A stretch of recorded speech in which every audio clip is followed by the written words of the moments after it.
ক্যারিয়ারের শুরুতে যখন তোমার গ্রাজুয়েশন কমপ্লিট করা হয়ে গেল তখন তুমি শুরুতেই 50,000 টাকা বেতনের চাকরিও কিন্তু তুমি পেতে পারো। তুমি এখানে কি কাজ করো? আমি এখানে ডিজিটাল মার্কেটিং দেখি। ডিজিটাল মার্কেটিং এ কি দেখো? ওই তো ডিজিটাল মার্কেটিংই দেখি। সে তার স্কিল না লিখে সে লিখতেছে কি পিতার নাম, মাতার নাম, উচ্চতা কত, চওড়ায় কত। তুমি যখন 50,000 টাকা বেতনের জবে ঢুকবা তাহলে কিন্তু তুমি 5 বছরের মধ্যে লাখ টাকার জব কিন্তু তোমার ওখান থেকে হয়ে যাবে। মানুষ কেন ফ্রাস্ট্রেটেড হয়? বিকজ তারা হোপ এবং কনফিডেন্স হারায় ফেলে। তোমার স্ট্রেস তোমার কনফিডেন্স ডাউন করে দিচ্ছে, ডাউন কনফিডেন্স আরো ডাউনে নিয়ে যাচ্ছে, আরো ডাউন স্ট্রেসে নিয়ে যাচ্ছে। 2025 সালের 31শে ডিসেম্বরের ভিতরে 1 লক্ষ মানুষকে আমরা জব পেতে হেল্প করব। তোমার যদি কোনো বন্ধু বান্ধব না থাকে, কারোর সাথে যদি তোমার কোনো সম্পর্ক না থাকে, দিন শেষে তোমার কাছে তোমার বই থাকবে। বই উত্তম বন্ধু।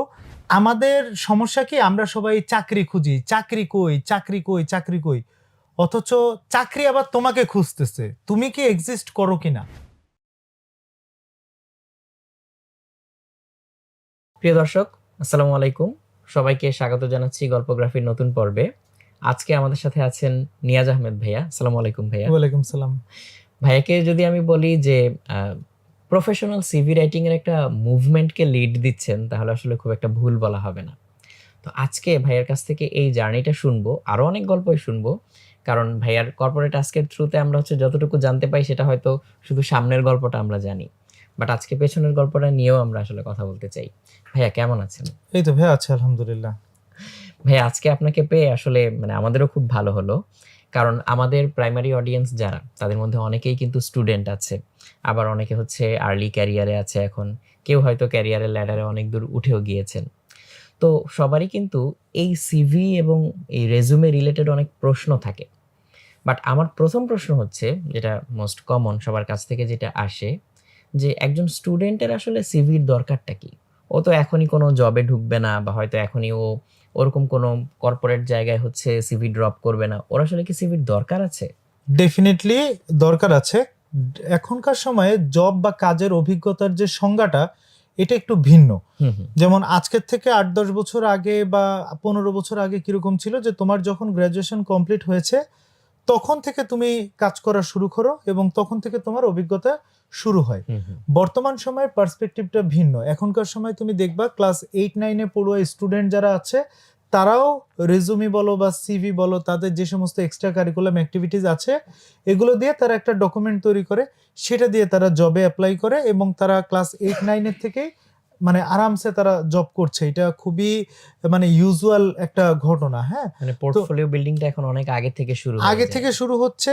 এবং এটার ক্ষেত্রে যেটা পাঁচ লাইন, সেটা হচ্ছে যে মানুষ যেদিন থেকে কাজ করা শুরু করে তার অভিজ্ঞতা সেদিন থেকেই হওয়া শুরু হয়। সো কেউ যদি ক্লাস 9 থেকে জব করা শুরু করে তাহলে কিন্তু তার ওই সময় থেকেই অভিজ্ঞতা হওয়া শুরু হচ্ছে। আমার একটা ঘটনা শেয়ার করি, যেটা হচ্ছে যে একজনের ইন্টারভিউ নিতে বসছি। সো সে কলেজের প্রথম বর্ষে পড়ে। সো সে ইন্টারভিউ নিতে বসলে আমাকে বলে কি, আমার ভাইয়া 3 বছরের এক্সপিরিয়েন্স। বলে যে আরে বাপ রে বাপ, তুমি দেখতে হইলে এইটুকু, তোমার 3 বছরের এক্সপিরিয়েন্স কোথা থেকে আসলো? তখন বলে কি যে আমি ক্লাস 9 থেকে জব করছি। এবং ওই যে কাজগুলো সে করেছে, ওই কাজগুলো তার ডকুমেন্টের মধ্যে সে সুন্দরভাবে স্ক্রিপ্টেড করছে। সো এইরকম এখনকার সময়ে যে যখন থেকে কেউ ক্লাস 9 পড়ুয়া অনেকে হতে পারে, ভিডিও এডিটিং পারে। আমার তো ভিডিও এডিটর দরকার, আমার তো গ্র্যাজুয়েটেড ভিডিও এডিটর দরকার না।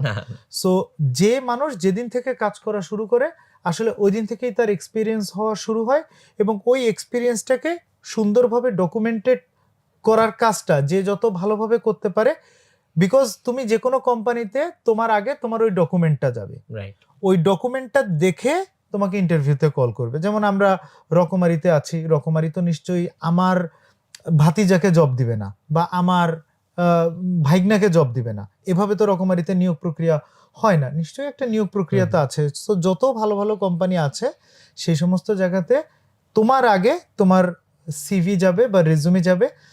সিভি বা রেজুমিতে তুমি যদি ওইভাবে তোমার স্কিলগুলোকে ফুটিয়ে তুলতে পারো, তোমার আগের চাকরির অ্যাচিভমেন্টগুলোকে ফুটিয়ে তুলতে পারো, তোমার ক্যারিয়ার ডেভেলপমেন্ট ল্যাডারটা কেমন এটা যদি বোঝা যায়, তোমার কি কি ট্রেনিং আছে সেটা যদি বোঝা যায়, তুমি কোন ধরনের কাজগুলো করতে পারবে এটা যদি বোঝা যায়, যেটা নিয়োগকর্তার রিকোয়ারমেন্টের সঙ্গে ম্যাচ করে, তখন তুমি ইজিলি ইন্টারভিউ কল পাবা। তার স্টুডেন্টদের জন্য কিন্তু আসলে সিভি বিল্ডিংটা মানে নট জাস্ট হচ্ছে যখন আমার দরকার পড়বে একটা সিভি তখন আমি লিখে ফেললাম, বাট ডে বাই ডে এটার বিল্ড আপটা হচ্ছে জরুরি। Very important, very important. এটার সাথে মানে ট্যাগড কোশ্চেন হিসেবে একটা জিনিস কিন্তু ভাইয়া চলেই আসে, যে একটা স্কুল থেকে বা একটা কলেজ থেকে যখন একটা রেজাল্ট কার্ড দেয়, একটা সার্টিফিকেট দেয়, সেই সার্টিফিকেটের হচ্ছে কারিকুলাম অনুযায়ী একটা ক্রাইটেরিয়া থাকে, একটা অফিসিয়াল ডেকোরাম মেনটেন করে চলে এরকম। তো সিভি লেখারও কি এরকম কোনো গ্রামার আছে বা বাঁধা ধরা নিয়ম আছে বা স্ট্রাকচার আছে? ডেফিনেটলি স্ট্রাকচার আছে, কারণ তুমি কোন কোন কন্টেন্টগুলা, কোন কোন ইনফরমেশনগুলা তুমি মেনশন করবা, এটা তো আলটিমেটলি তোমার থাকতে হবে, এবং কোন সিকোয়েন্সটা তুমি মেনটেন করবা সেটা সেখানে থাকতে হবে। যেমন ধরো একজন ফ্রেশার অথবা একজন ইউনিভার্সিটি পড়ুয়া স্টুডেন্ট, তার এক্সপিরিয়েন্সগুলো কোথা থেকে আসবে? এই যে একটা খুব কমন কথা বলে না, যে চাকরিতে যাচ্ছি, আমি তো ফ্রেশার, আমি এক্সপিরিয়েন্স আমি তো পাবো জব কোথায়? করিনি আমি তো এখনো, জব কোত্থেকে করিনি পাবো? এখনো, কোত্থেকে পাবো? এটা মানে খুবই কমন প্রশ্ন। কিন্তু তুমি পাবা কোত্থেকে, আমি সেটা বলছি। তুমি ছাত্র জীবনে ইন্টার্নশিপ করতে পারো। Internship can be paid, internship can be non paid, যেটাই হোক না কেন। ইন্টার্নশিপ করা মানে কি, আমি একটা অফিসের কাজ বোঝার সময় পাচ্ছি, হুম। একটা অপারেশনস, একটা কাজের, একটা অফিসের ডেকোরাম কেমন, প্রসেসটা কি, অফিসে কিভাবে চিঠি লেখে, আসা যাওয়াটা কিভাবে মেনটেন করে, আমি তো অ্যাটলিস্ট এগুলো দেখার সুযোগ পাচ্ছি। আমার তো এমন না যে মানে একদম ব্ল্যাঙ্ক রয়ে যাচ্ছি, তা না, আমি তো এটা সুযোগ পাচ্ছি। সো তুমি ইন্টার্নশিপ থেকে এক্সপিরিয়েন্স পেতে পারো। তুমি পার্ট টাইম জব করতে পারো। পার্ট টাইম জব বলতে কিরকম, যে তোমার হয়তো ইউনিভার্সিটিতে ক্লাস হচ্ছে দুপুর 1টা পর্যন্ত, তুমি দুপুর 2টা থেকে সন্ধ্যা 6টা পর্যন্ত খণ্ডকালীন কাজ করলে, যেটা পার্ট টাইম, দিনের ভিতরের একটা পার্ট টাইম তুমি একটা জব করলা, পার্ট টাইম জব। তুমি বিভিন্ন ভলেন্টারি বেসিসে কাজ করতে পারো, বই মেলা হচ্ছে, বাণিজ্য মেলা হচ্ছে, বিভিন্ন জায়গায় গিয়ে তুমি কাজ করতে পারো। তোমার বিভিন্ন রকমের এক্সট্রা কারিকুলাম অ্যাক্টিভিটিস থাকতে পারে। সো এক্সট্রা কারিকুলাম অ্যাক্টিভিটিস কিরকম? এক্সট্রা মানে বহির্ভূত, কারিকুলাম মানে পাঠ্যসূচি, অ্যাক্টিভিটিস মানে কর্মকাণ্ড। এক্সট্রা কারিকুলাম অ্যাক্টিভিটিস মানে হচ্ছে পাঠ্যসূচি বহির্ভূত কর্মকাণ্ড। কিরকম? নাচ, গান, আবৃত্তি, গল্প বলা, ছড়া বলা, বিতর্ক প্রতিযোগিতা, উপস্থিত বক্তৃতা, এগুলো কি কারো কোনো কারিকুলামে ছিল? ছিল না। তাহলে এগুলো কি এক্সট্রা কারিকুলাম অ্যাক্টিভিটিস। তুমি কো কারিকুলাম অ্যাক্টিভিটিস এর থেকে তুমি এক্সপেরিয়েন্স পেতে পারো। মানে তোমার হয়তো একটা সাবজেক্ট পড়ছো, বিজনেস রিসার্চ, ওই সাবজেক্টটা পড়তে গিয়ে হয়তো তোমাকে কিছু রিসার্চের কাজ করতে হলো, that can be your experience. Right. এরপরে তুমি আর কোথা থেকে পেতে পারো? তুমি পেতে পারো সিএসআর অ্যাক্টিভিটিস থেকে। সিএসআর অ্যাক্টিভিটিস মানে কর্পোরেট সোশ্যাল রেসপন্সিবিলিটিস। শীতার্তদের মাঝে তুমি কম্বল বিতরণ করছো, বন্যার্তদের মাঝে তুমি ত্রাণ বিতরণ করছো, রমজান মাসে তুমি খাবার বিতরণ করছো, এগুলাও অত্যন্ত জরুরি অভিজ্ঞতা। সো এই যে 10-12টা মানে এরকম টোটাল 10টা খাত আছে, তুমি ইউনিভার্সিটিতে ক্লাবিং করতে পারো, সেখান থেকে তোমার এক্সপিরিয়েন্স আসতে পারে। সো এরকম 10-12টা জায়গা আছে যেখান থেকে তোমার এক্সপিরিয়েন্স আসবে। এই এক্সপিরিয়েন্স গুলোকে সিকোয়েন্সিয়ালি তুমি লিখলেই তোমার আলটিমেটলি ডকুমেন্টটা রেডি হয়ে গেল। আমি এই পার্টটা মানে অডিয়েন্সের মধ্যে যারা বিশেষ করে স্টুডেন্ট তাদেরকে বলবো এই পার্টটা আবার শুনতে, আবার শুনে ভাইয়া এখানে যে যে পয়েন্টগুলো মেনশন করলেন এই পয়েন্টগুলো হচ্ছে কমেন্টে লিখে ফেলতে। সো নিজের প্রতিও একটা কমিটমেন্ট কাজ করবে যে এখান থেকে আমার টেক অ্যাওয়ে পয়েন্ট এইটা, আমি কি এই অপরচুনিটিগুলো সিক করছি নাকি জাস্ট এমনি দিনের পর দিন কাটিয়ে যাচ্ছি, যে দিন কেটে গেল, রাত কেটে গেল, আমার এক্সপিরিয়েন্স নাই, কোত্থেকে আসবে। আমি অ্যাক্টিভলি আসলে এটা খোঁজার জন্য টাইমটা দিচ্ছি কিনা, এটা হচ্ছে ইম্পর্টেন্ট প্রশ্ন। ডেফিনেটলি। আর ভাইয়া এখানে আরেকটা জিনিস হচ্ছে খুব কমন, যেটা খুব শুনতে হয়, ওইটাতে আমি যাব তার আগে নিজের একটা ছোট্ট এক্সপিরিয়েন্স শেয়ার করি। যখন আমার হাতে অনেক সিভি আসে, অনেক সময় দেখি অনেকে হচ্ছে সিভি আর বায়োডাটার মধ্যে কিন্তু পার্থক্য করতে পারে না। ওইখানে হচ্ছে নিজের অনেক জীবন বৃত্তান্ত কিন্তু সিভির মধ্যে লিখে দেয়, যেটা হয়তো আননেসেসারি, বা যে যার হাতে আসলে সিভিটা আসবে সে আসলে মোটামুটি অনেক ক্ষেত্রে বিরক্তই হবে যে আমি তো এই জিনিস দেখতে চাই নাই। সো এই পার্সপেক্টিভ নিয়ে আপনি ডেফিনেটলি ভাইয়া কিছু বলবেন। আর যেই ট্যাগড কোশ্চেনটা এটার সাথে চলে আসে সেটা খুবই কমন, সেটা হচ্ছে যে অনেকের মধ্যে একটা পারসেপশন কাজ করে যে নিজের সিভি এটা তো নিজেই লেখা উচিত বা নিজে লিখতে পারা উচিত, এটা লেখার জন্য আমি কারো হেল্প কেন চাইতে যাব। তো যেটা ব্যাপার হচ্ছে যে কেউ যখন অসুস্থ হয় তখন নিজের চিকিৎসা তো আসলে নিজে করা সম্ভব না, তাই না? তুমি এই যে বাড়িটায় আছো, এই বাড়ির স্ট্রাকচার তুমি করো নাই। ইভেন আমরা যে স্টুডিওতে বসে কথা বলছি, স্টুডিও তো তুমি বানাওনি, স্টুডিও একজন বানাইছে, ক্যামেরা একজন professional। বানাইছে, এই যে এগুলাকে ট্রাইপড বলে আর কি, হ্যাঁ, সো ট্রাইপড একজন বানাইছে, এই ফার্নিচারটা একজন বানাইছে। সো আমার যখন ফার্নিচারের রিকোয়ারমেন্ট আসবে আমাকে ফার্নিচারওয়ালার কাছে যেতে হবে। এবার যেটা হচ্ছে যে একজন প্রফেশনাল তোমাকে কিভাবে হেল্প করতে পারে, প্রফেশনাল জানে যে এই কাজটা কিভাবে তুলতে হয়, এই কাজটার জন্য তার কাছ থেকে কিভাবে কিভাবে ইনফরমেশন আনতে হয়। আমার চারপাশে মাঝে মধ্যে আমার কাছে একটু হতাশই লাগে। যেমন ধরো যে তোমার আমাদের এই যে চারপাশে যে ভাইরাস, এর প্রত্যেকেরই কিন্তু প্রচন্ড রকমের প্রতিভা আছে, প্রচন্ড রকমের যোগ্যতা আছে, দক্ষতা আছে, কিন্তু সমস্যাটা হয় কি, কেউ কেউ থাকে যারা অনেক কাজ করছে, অনেক যোগ্যতা দক্ষতা সব আছে, কিন্তু এটা প্রেজেন্ট করতে পারে না। এবং এটা প্রেজেন্ট করতে না পারার কারণে তুমি আমার সাথে হয়তো একমত হবে, আমার দর্শকবৃন্দ হয়তো আমার সঙ্গে একমত হবে, বাংলাদেশে কেন বাইরের দেশের প্রফেশনালরা এসে বিভিন্ন বাইরের দেশ থেকে মানুষ এসে তারা কেন টপ পজিশনে চলে যাচ্ছে, ওয়ারাজ আমরা কেন পারছি না?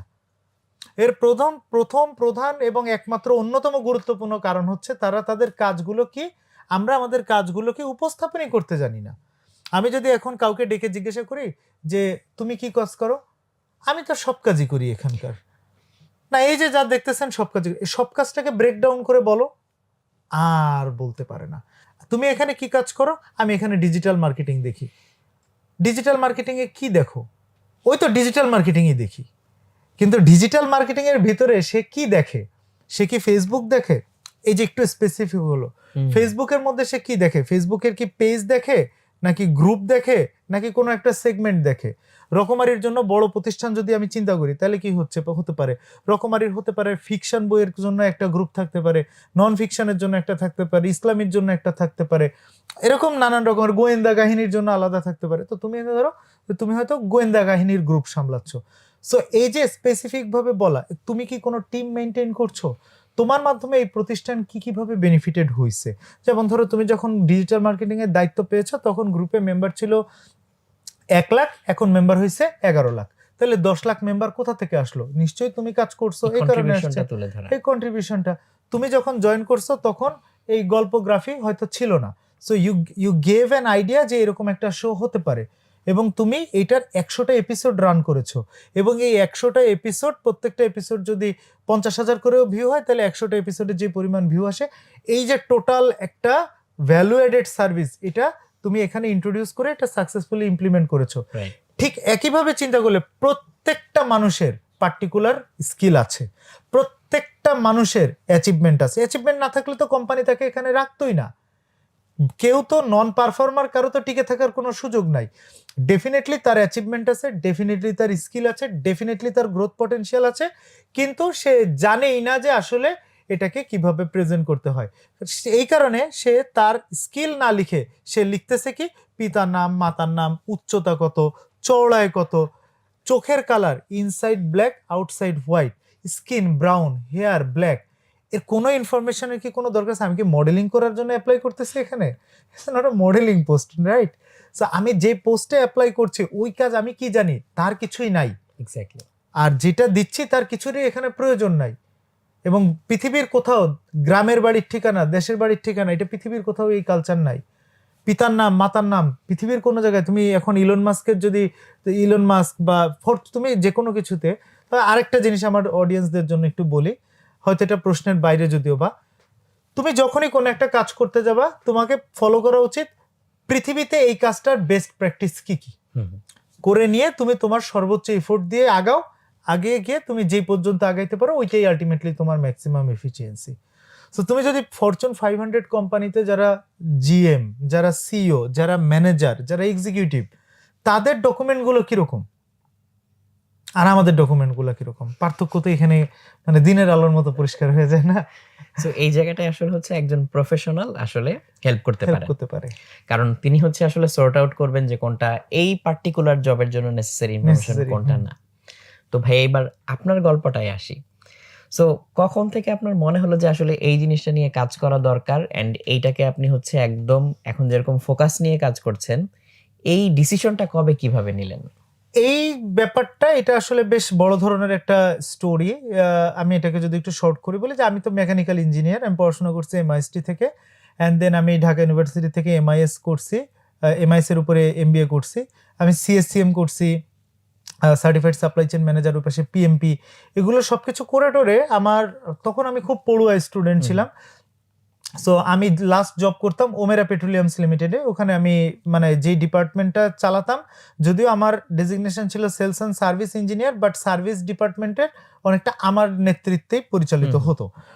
তো আমার তখন খুব শখ হলো যে আমি আরো পড়াশোনা করব, এবং আমি আরো পড়াশোনা করব বলতে আমি মাস্টার্স করব, পিএইচডি করব, পেট্রোলিয়াম ইঞ্জিনিয়ারিং এর উপরে মাস্টার্স করব। সো আমি লন্ডনের সেলফোর্ড ইউনিভার্সিটিতে স্কলারশিপ পেলাম, এরপর আমার কোনো একটা কারণে হঠাৎ করে মনে হলো কি যে আমি দেশ থেকে যাব না, কারণ আমার দিন শেষে আমি 2011 সাল থেকে 2015 সাল 4 বছর জব করছি, এবং এই 4 বছর জব করাকালীন সময় আমার প্রত্যেক বছরই একটা টার্গেট থাকে, আমি 3বার করে দেশের বাইরে নতুন নতুন দেশে ঘুরতে যাব, 2বার বা 3বার এরকম যাব আমি।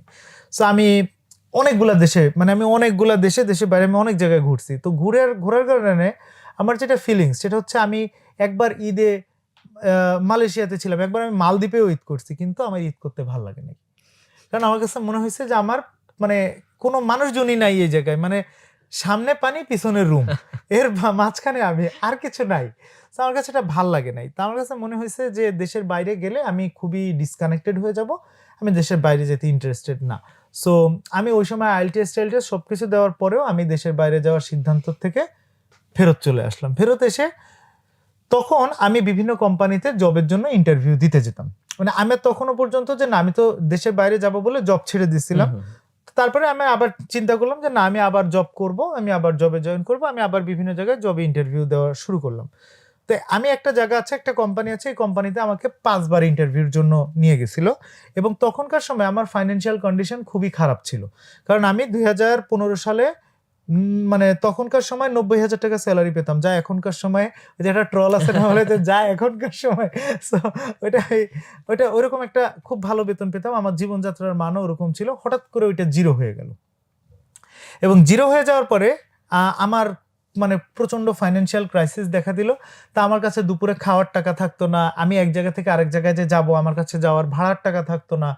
তো আমি এই সমস্ত ব্যাপারে খুবই কট্টর ছিলাম, যে আমার কথা হচ্ছে আমার মিরপুর থেকে গুলশান যাওয়ার ভাড়া নাই, আমি প্রয়োজনে হেঁটে চলে যাব, কিন্তু তাও আমি মানে আমি যেভাবে চিন্তা করতেছি আমি ওইভাবেই জিনিসটা করব।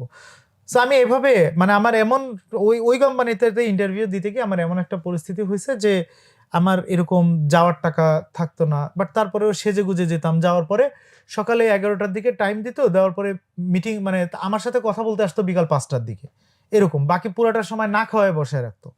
তো লাস্টের দিন আমার সবকিছু যখন ফাইনাল হয়ে গেল, আমাকে তারা 1,17,000 টাকা স্যালারি দিবে, সবকিছু ঠিকঠাক। তো তখন আমাকে তারা বলে কি যে তোমার এখানে 5 বছরের জন্য বন্ড সই করতে হবে, এগ্রিমেন্ট সই করতে হবে। তো তখন আমি বললাম যে এগ্রিমেন্ট তো বাংলাদেশের আইন অনুযায়ী অবৈধ, আপনার কোম্পানি কি আরো কোনো অবৈধ কাজ করে? তাহলে তো আপনি আমাকে একটা অবৈধ কাজ করার জন্য জোর খাটাচ্ছেন কি? একদম শুরুতেই, হ্যাঁ একদম শুরুতেই। তো এগুলো বলার পরে তো তখন তারা হচ্ছে আমাকে আরেকটু হার্শ ভাষায় একটু কথাবার্তা, একটু অপমান এরকম করতে লাগলো। তো তখন আমিও রেগে গেলাম। রেগে যাওয়া বলতে মানে টেম্পারেচার ফল, হ্যাঁ, নাকি টেম্পারেচার হাই, যেটাই বলো আর কি। হ্যাঁ, তো তখন আমি বললাম যে দেখেন, আমাকে আপনার কোম্পানিতে যদি এরকম 5 বছরের এগ্রিমেন্ট সই করে আসতে হয়, এটা যদি আমি প্রথমেই জানতাম আমি জীবনেও আপনার কোম্পানিতে ইন্টারভিউ দিতে আসতাম না। এখন আমাকে যে 5 দিন আপনারা ইন্টারভিউর জন্য নিয়ে আসছেন এবং আমাকে না খাওয়ায় বসায় রাখছেন, আমার যাওয়া আসা খাওয়া এই সব খরচ বাবদ আমাকে এখন 5 দিনের জন্য 5,000 টাকা দিবেন। যদি আপনি না দেন তাহলে আপনার যা করার তাই আমি করব, তাতে আমি বাঁচি আর মরি। একদম মানে থ্রেট করে বসলাম। থ্রেট করে বসলে আমার ওই কোম্পানিতে আমার একজন পরিচিত আপু ছিলেন, উনি আমাকে মানে হাত ধরে বাইরে এনে বললো যে চিল্লাচিল্লি করিস না, এবং উনি আমাকে 3,000 টাকা দিছিল। 3,000 টাকা দিয়ে উনি বললেন যে চিল্লাচিল্লি করিস না, এনে টাকা, যে মিষ্টি টিষ্টি কিনে খাস, এই জায়গায় তোকে আমি ইন্টারভিউ দিতে আনছি, এরকম করলে আমার নিজের মান সম্মান নিয়ে টানাটানি, তুই যা। তো ওই সময় আমি এই অফিসটা কারণ বাজারে ছিল, আমি ওখান থেকে সিঁড়ি থেকে যখন নামি তখন আমি সিদ্ধান্ত নিলাম যে আমি আর কোনোদিন কোনো জায়গায় কোনো জবের জন্য অ্যাপ্লাই করবো না, তাতে বাঁচি আর মরি, যা হওয়ার তাই হবে। এটা গেল প্রথম সিদ্ধান্ত। এরপরে তাহলে আমি করবোটা কি?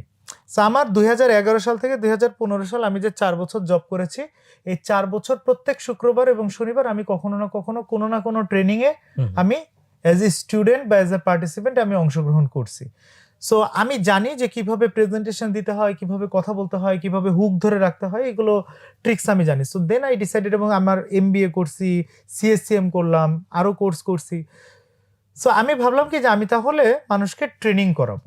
তো ট্রেনিং করানোর জন্য প্রথমে বিভিন্ন জায়গায় যখন গেলাম, মানে আরো জঘন্যভাবে আমাকে মানে মানুষজন অপমান করলো। তো তখন আমি ভাবলাম যে if you can not get the door, make the door. তখন আমি 2015 সালের লাস্টের দিকে এসে আমি ফেসবুকে একটা পেজ খুললাম কর্পোরেটাস, এটা আমি ভাবলাম যে আমি এখান থেকে ট্রেনিং করাবো।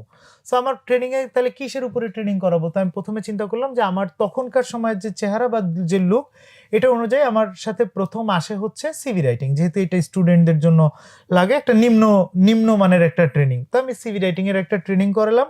প্রথম ট্রেনিং থেকে আমার 5,000 টাকা প্রফিট হলো। সেকেন্ড টাইম যখন ট্রেনিং করাতে গেলাম, ওই দিন বাংলাদেশের শিক্ষা ব্যবস্থার উপরে ভ্যাট আরোপ করলো এবং ওইটার আন্দোলন হলো, যে কারণে আমার যারা রেজিস্ট্রেশন করছিল তারা আসলো না। ওই দিন আমার নেট 5,000 টাকা লস হলো। তখন আমি সিদ্ধান্ত নিলাম যে না, আমার আসলে এই সমস্ত ট্রেনিং দিলে হবে না, আমার মাসেরটা চলতে হবে। সো আমি কি করব, আমি সিভি রাইটিং শুরু করব।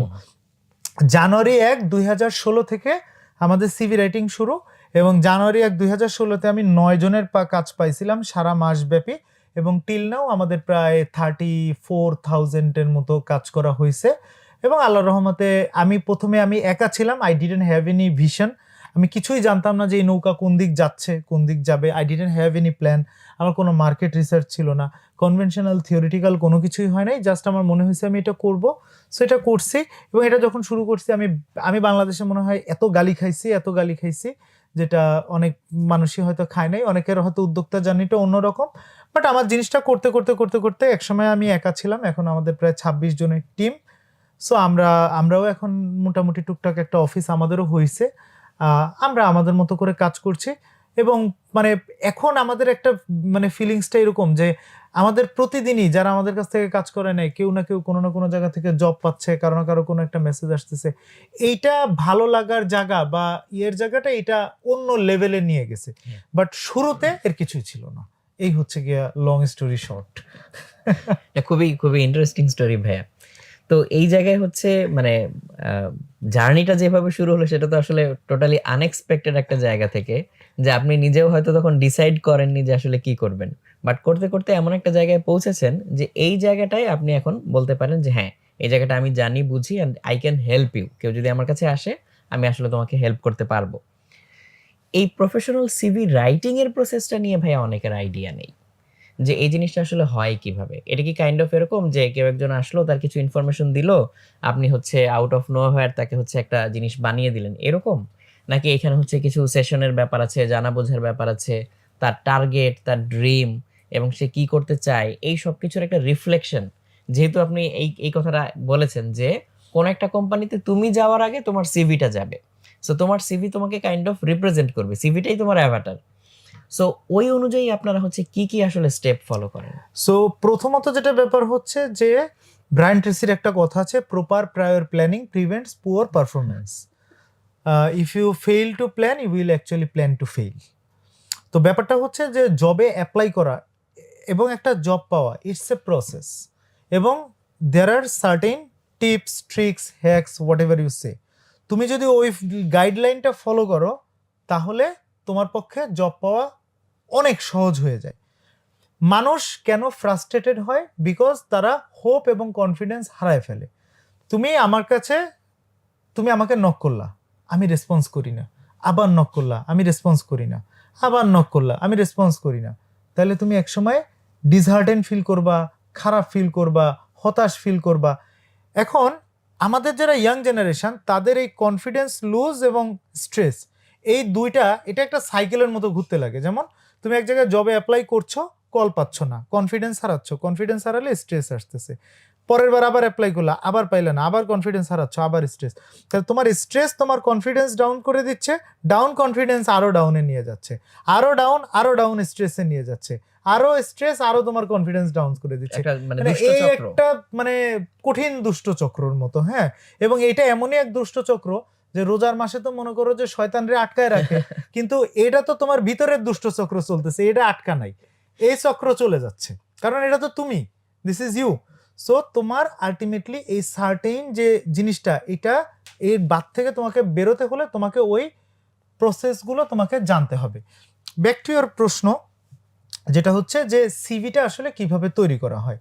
তো সিভি তৈরির জন্য আমাদের অবশ্যই একটা রেজিস্ট্রেশন প্রসেস আছে, একটা বুকিং প্রসেস আছে। বুকিং প্রসেসটা কমপ্লিট করে তুমি তোমার পুরোনো ডকুমেন্টটা আমাদেরকে পাঠাবা। পুরোনো ডকুমেন্টটা পাওয়ার পরে পুরোনো ডকুমেন্ট, টোটাল ডকুমেন্টটা line by line thoroughly assessment করা হয়। অ্যাসেসমেন্ট করার পরে এই ডকুমেন্টটাতে কি কি গ্যাপ আছে, এবং ওই যে পার্টিসিপেন্ট, যেমন ধরো তোমার তোমার পুরো ডকুমেন্টটা দেখে তোমার কি কি স্কিল থাকা হুম। উচিত, তোমার কি কি কেপিআই হওয়া উচিত, তোমার কি রেজাল্ট এরিয়াগুলো কি কি হওয়া উচিত, এটা নিয়ে প্রথমে একটা থরো অ্যানালাইসিস করা হয়। এবং আমাদের ইন্টারনাল যে প্রসেস, এখানে তোমার একটা এসওপি টাইপের বা একটা ডকুমেন্টের মতো, যে একটা রিপোর্ট টাইপের, সহজ কথা বলতে গেলে একটা রিপোর্টের মতো হয়, যে ওনার সিভিতে এইটা ঠিক আছে, এটা ঠিক নেই, এই ইনফরমেশনের গ্যাপ আছে, এটা লাগবে। সো এইটা আমাদের প্রথমত একটা প্রসেস গেল। দেন তোমার সঙ্গে একটা মিটিং করা হবে, একটা ওভার দ্য ফোন, অথবা তুমি যদি আমাদের অফিসে যাও সেভাবে তোমার সঙ্গে একটা মিটিং করা হবে। সো ওই মিটিংয়ে কি হবে, ওই মিটিংয়ে তোমার অবজেক্টিভ কি, তোমার স্কিল কি, তোমার কন্ট্রিবিউশন কি, তোমার অ্যাচিভমেন্ট কি, তোমার ট্রেনিং কি, তোমার ক্যারিয়ার ডেভেলপমেন্ট প্ল্যান কি, ক্যারিয়ার ডেভেলপমেন্ট ল্যাডার কি, এই প্রত্যেকটা বিষয় সম্পর্কে তোমার কাছে জানতে চাওয়া হবে। জানতে চাওয়ার পরে তারপরে হচ্ছে তুমি, মানে জানতে চাওয়ার পরে তুমি তো ওখান থেকে আরো কিছু এডিশনাল ইনফরমেশন দিলা। সো তোমার নতুন ইনফরমেশন এবং পুরনো সিভির ইনফরমেশন দুটোকে প্রথমে মার্জ করা হবে। মার্জ করার পরে দেখা যাবে যে তোমার ডকুমেন্ট আগে ছিল 4 পেজের, আরো কিছু দিছো, সেটা আরো 3 পেজের হয়েছে বা 2 পেজের হয়েছে, সব মিলে একটা বিশাল ডকুমেন্ট দাঁড়াবে। এই ডকুমেন্টটাকে বারবার বারবার পড়ে পড়ে এর ভিতরে কিওয়ার্ড ইনসার্ট করা, রেজুমের পাওয়ারফুল ওয়ার্ড ইনসার্ট করা, এবং রেজুমের কিছু ডাল ফ্রেজ, কিলার ফ্রেজ, বোরিং ফ্রেজ, ইডিয়েটিক ফ্রেজ আছে, এগুলোকে রিমুভ করা, করে পুরো ডকুমেন্টটাকে স্কুইজ করার কাজ করা হবে। করে এটাকে প্রথমে 2 পেজে আনা হবে। 2 পেজে আনার পরে ফাইনাল ফরম্যাটিং এবং পেজ সেটআপ দিয়ে গ্রামার এবং স্পেলিং চেক করে ওয়ার্ড ফাইল, পিডিএফ ফাইল করে দেন হচ্ছে তোমাকে পাঠানো হবে।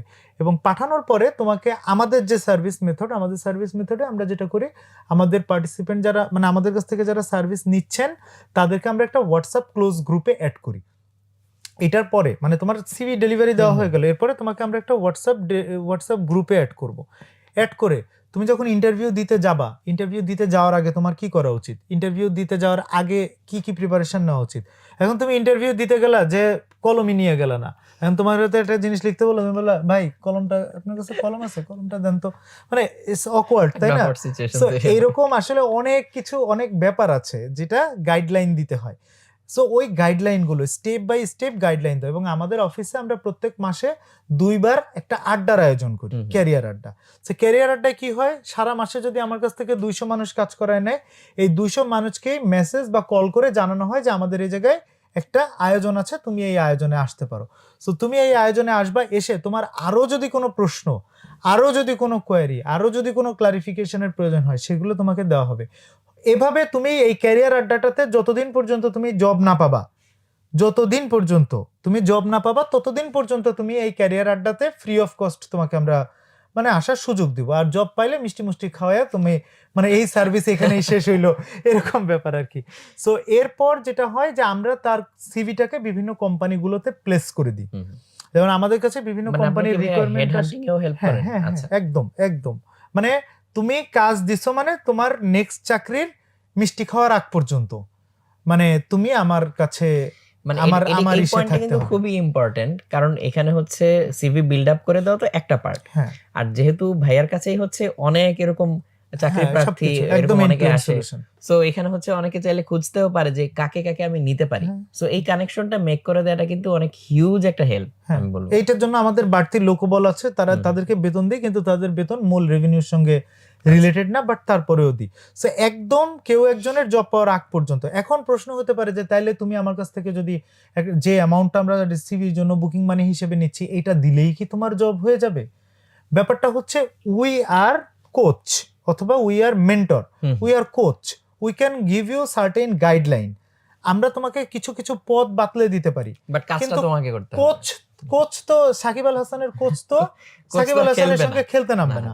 সো খেলতে নামার দায়িত্ব তোমার। এবং ইভেন একবার, 2 বার, 5 বার, 10 বারও যদি তুমি আল্লাহ না করুক ব্যর্থ হও, তাও তোমার নতুন নতুন লার্নিং হবে। এবং আমরা তোমার নেক্সট জব পাওয়ার আগ পর্যন্ত আমরা তোমাকে ছাড়ছি না। যতক্ষণ পর্যন্ত আমাদের সাপোর্ট তোমাদের দরকার, ততক্ষণ পর্যন্ত আমরা তোমাদেরকে সাপোর্ট দেওয়ার চেষ্টা করব। কিন্তু ব্যাপার হচ্ছে যে আমরা কিন্তু আমাদের যারা সম্মানিত কাস্টমার যারা আছেন, আমরা কিন্তু গেমটা তাদের জন্য একটু কঠিন থাকে, কারণ কোচ সবসময় তোমাকে কঠিন করে খেলার সিস্টেমটা দেখিয়ে দিবে, যাতে করে তুমি মূল খেলায় গিয়ে খেলা যদি সহজ হয়, তাহলে তুমি যেন সহজে উইন করে আসতে পারো।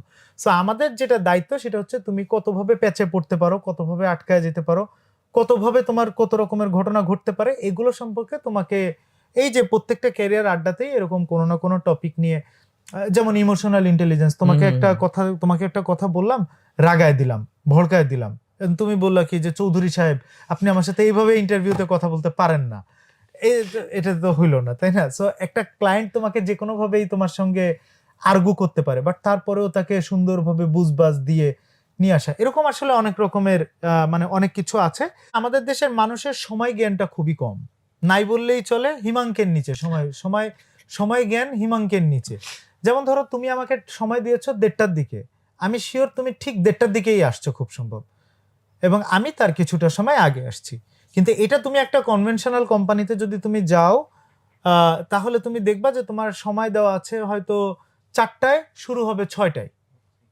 তা মানে আমার ওই এই যে 1-2 2 ঘন্টা ঘন্টা হচ্ছে সময় ধরেই যে নেওয়া নষ্ট হয়। করা, হ্যাঁ, হ্যাঁ। আমার 2 ঘন্টা সময় নষ্ট করার কোনো অধিকার তো তোমার নাই। হুম। তুমি কি আমার 2 ঘন্টা সময় দাম দিয়ে দিচ্ছ? ইম্পসিবল। সেটা তো এটা তুমি দিয়ে দিচ্ছ সম্ভবই না, না তো। সম্ভবই না। তাহলে যেটার দাম তুমি দিতে পারছো না, ওইটা তুমি নষ্ট করছো কি জন্য? সো আমি যদি আমার এই অভিজ্ঞতাটা বলি, যে এই যে সময় নষ্ট করার যে টেন্ডেন্সিটা, আগে যখন আমাদের অবস্থা ভালো ছিল না, মানে আগে যখন আমি কাজ করতাম, আমরা কিন্তু এই যে সিভি রাইটিং ইন্ডাস্ট্রিটা কিন্তু আমরা বিল্ড করছি। হ্যাঁ, হ্যাঁ। যেহেতু আমি বাংলাদেশে প্রথম এটা নিয়ে কাজ করেছি, আমি কিন্তু এই ইন্ডাস্ট্রিটা বিল্ড করছি। এবং তুমি মানে জেনে আশ্চর্য হবা, তুমিও হয়তো একভাবে স্ট্রাগল করছো, তোমার স্ট্রাগলের গল্প একরকম, প্রত্যেক মানুষের স্ট্রাগলের গল্প ভিন্ন ভিন্ন।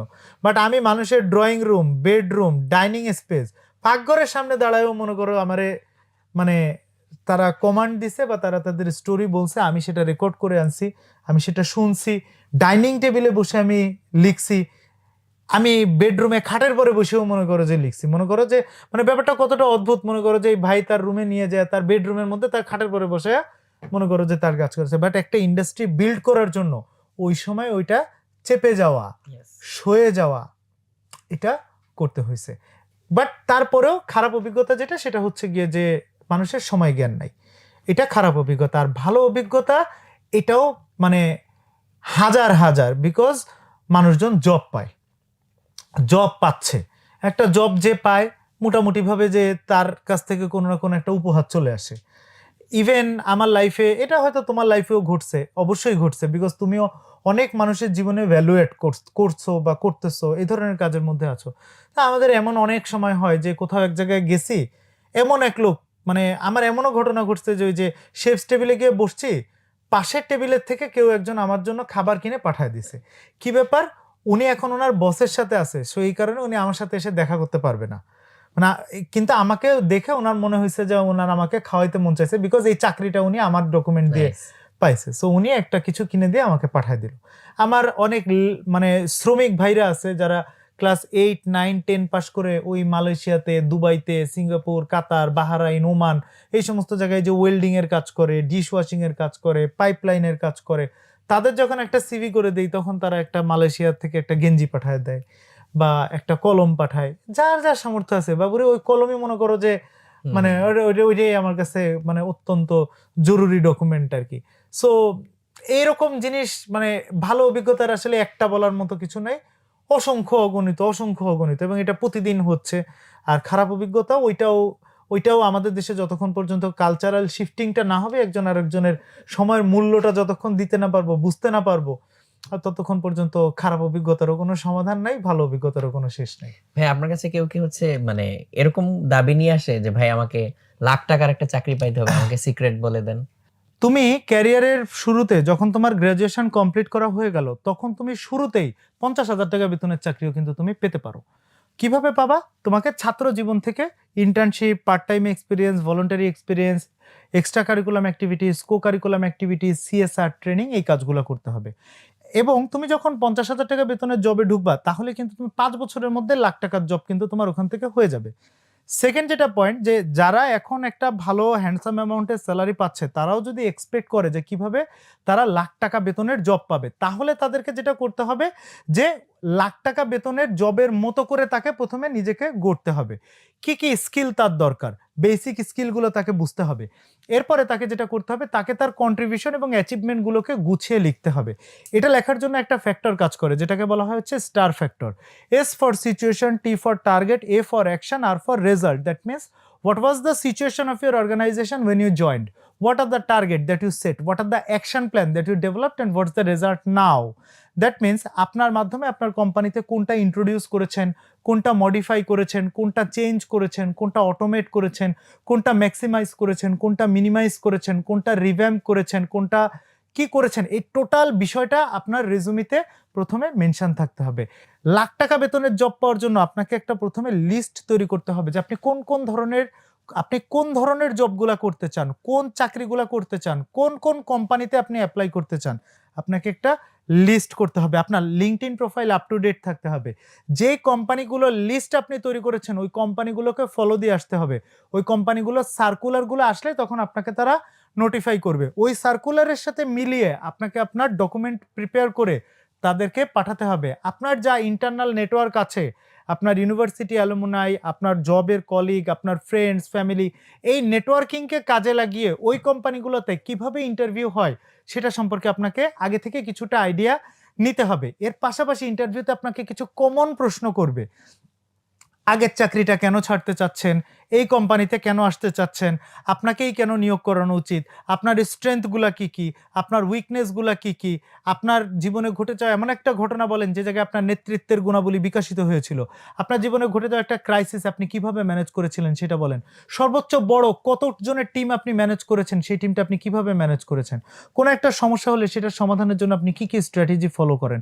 এই যে খুব কমন প্রশ্ন, সারা জীবন তো কত নোট পড়ছেন, কত বই পড়ছেন, কত কিছু পড়ছেন, তাহলে 38টা প্রশ্ন, ওই যে আমাদের সময় একটা গাইড বই ছিল শেষ সম্বল গাইড, সো এরকম ভাবে আপনার শেষ সম্বল 38টা প্রশ্ন প্রয়োজন মুখস্থ করে ফেলেন। মুখস্থ করে ফেললে আপনার কনফিডেন্স বেড়ে যাবে। যখন আপনার কনফিডেন্স বেড়ে যাবে স্ট্রেস কমে আসবে। কনফিডেন্স বেশি, স্ট্রেস কম, ইন্টারভিউ কল পাওয়ার সম্ভাবনা বেশি, জব পাওয়ার সম্ভাবনা বেশি। So these are the hacks if you want to get a salary, if you want to get a lakh টাকা বেতনের জব। ভাই আপনি আর কি কি করেন? আপনার আর কি কি জায়গা নিয়ে কাজ করতে ভালো লাগে? যেমন আমি জানি যে আপনি বই-টই লেখেন। জি। সো এই জায়গাগুলোতে আপনার বিচরণটা কেমন? অ্যাকচুয়ালি আমার বই এই পর্যন্ত অনেকগুলো বই বের হয়েছে, আর আমি খুবই ফোকাসড পারসন। সো আমার যেমন ধরো খুব ক্লিয়ার কাট চিন্তাভাবনা যেটা, যে আগামী 2025 সালের 31শে ডিসেম্বরের ভিতরে 1 লক্ষ মানুষকে আমরা জব পেতে হেল্প করব। আজকে হচ্ছে কয় তারিখ? আমাদের আজকে 12 তারিখ, 12ই মার্চ 2024। আর হ্যাঁ। 31শে ডিসেম্বর 2025-এর ভিতরে আমরা 1 লাখ মানুষকে জব পেতে হেল্প করব ইনশাআল্লাহ। বা করছি। করব বলাটা ভুল, কারণ হচ্ছে গিয়ে গোল সেটিং এর ক্ষেত্রে এটাকে প্রেজেন্ট টেন্সে এনে কথা বলতে হয়। মাই অ্যাপোলজি। সো যেটা হচ্ছে এটা নিয়ে আমরা কাজ করছি এবং এটা ডান, এটা অবশ্যই হবে ইনশাআল্লাহ। আর একটা জিনিস যেটা, যে 2028 সালে তুমি যদি আমার গোল বলো তাহলে হচ্ছে 2028 সালের 29শে ফেব্রুয়ারি আমাদের একটা টাওয়ার হচ্ছে, সেই টাওয়ারটার নামই হবে তোমার সিভি টাওয়ার। সেই টাওয়ারটার নামই হচ্ছে সিভি টাওয়ার। সেই টাওয়ারের ভিতরে, এই টাওয়ারটা নিয়ে, এটা আমার একটা স্বপ্নের মতো জায়গা। সেই টাওয়ারের ভিতরে তোমার বই পড়ার জন্য একটা লাইব্রেরির মতো থাকবে, একটা কফি শপের মতো থাকবে, এই বিল্ডিংটা আমার অফিস হবে, এটার ভিতরে একটা মানুষ ঢুকবে, সে তার কাউন্সেলিং এর জন্য যা কিছু সাপোর্ট দরকার সবকিছু পাবে। এক পাশ দিয়ে ঢুকবে ম্যাকডোনাল্ডের মতো, এক পাশ দিয়ে ঢুকে অর্ডার করবে, আর এক পাশ দিয়ে বেরোয় যাওয়ার সময় তুমি তোমার সার্ভিস বুঝে নিয়ে যাবে। সে এক পাশ দিয়ে একজন মানুষ ঢুকবে মানে সিভির জন্য, এবং আরেক পাশ দিয়ে সে সিভি তৈরি করে নিয়ে বেরিয়ে যাবে। কিন্তু আমার সার্ভিসটা শুধুমাত্র সিভি রাইটিংয়েই এখানে সীমাবদ্ধ থাকবে না, আমরা তাকে জব পাওয়ানোর জন্য যা কিছু করা দরকার, সো এরকম একটা জব মেশিন আমরা তৈরি করছি, যেটা নিয়ে আমরা কাজ করছি। সো 1 লাখ মানুষ জব পেতে যাচ্ছে, এবং ইনশাল্লাহ 2028 সালের 29শে ফেব্রুয়ারি আরেকটা লিপিয়ার হবে, আমরা আবার একটা 29শে ফেব্রুয়ারি পাবো। ওই দিন ইনশাল্লাহ আমাদের টাওয়ারের উদ্বোধন, যদি সবকিছু ঠিকঠাক থাকে, আমরা ওইটাও করতে যাচ্ছি ইনশাআল্লাহ। দোয়া রইল ভাইয়া, অবশ্যই যাতে এই জিনিসটা আমরা দেখতে পারি ইনশাল্লাহ। ভাইয়া আমাদের অডিয়েন্সের জন্য যদি আপনি আপনার লাইফ থেকে 4টা পয়েন্ট শেয়ার করেন, 2টা হচ্ছে কি করা যাবে বা করা উচিত, আর 2টা হচ্ছে কি অ্যাভয়েড করতে হবে। কি করা যাবে এটা যদি বলি, তাহলে আমার প্রথমত বলা থাকবে যেটা, সেটা হচ্ছে যে যত দ্রুত সম্ভব কোনো না কোনো একটা কাজে হাত দেওয়া, সেটা যে কোনো কাজই হোক না কেন।